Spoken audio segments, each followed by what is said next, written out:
கோவை சூலூர் அருகே கியூ பிரிவு தலைமை காவலரை அறிவாளால் வெட்டி அவரது மனைவியிடம் 3 சவரன் நகை பறிக்கப்பட்ட சம்பவம் நடைபெற்ற இடத்தில் மோப்பனாய் உதவியுடன் துப்பறியும் பிரிவு அதிகாரிகள் தடயங்களை சேகரித்து வருகிறார்கள்.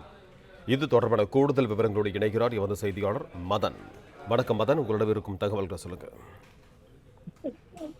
வணக்கம். சூலூர் அருகே எல்என்டி புறவழிச்சாலை கேரளா மாநிலத்துக்கு செல்லும் முக்கிய சாலை உள்ளது.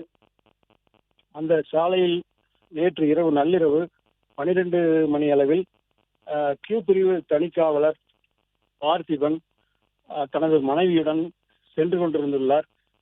அவர் எல்என்டி புறவழிச்சாலையில் உள்ள ஒரு உணவகத்தில் உணவருந்திவிட்டு தனது மனைவியுடன் தனது வீட்டுக்கு சென்று கொண்டிருந்துள்ளார். அந்த பாதையானது காட்டு பாதையாகும். அந்த காட்டு பாதையில் திடீரென செல்லும் பொழுது திடீரென 3 பேர் அவரது காரை மறித்துள்ளனர். அப்போது மறித்து அவரது மனைவியிடம் தங்க செயினை சங்கிலியை கேட்டுள்ளனர்.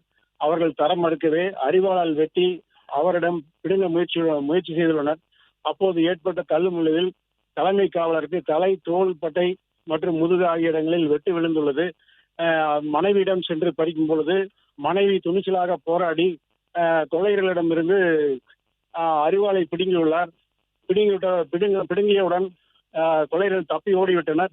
அவர்களிடமிருந்து தாலி, செயின், மோதிரம் மற்றும் பிளே ஸ்டோர் மற்றும் ஆப் ஸ்டோரில் இருந்து பாலிமர் செயலியை QR கோடு மூலம் பதிவிறக்கம் செய்யுங்கள்.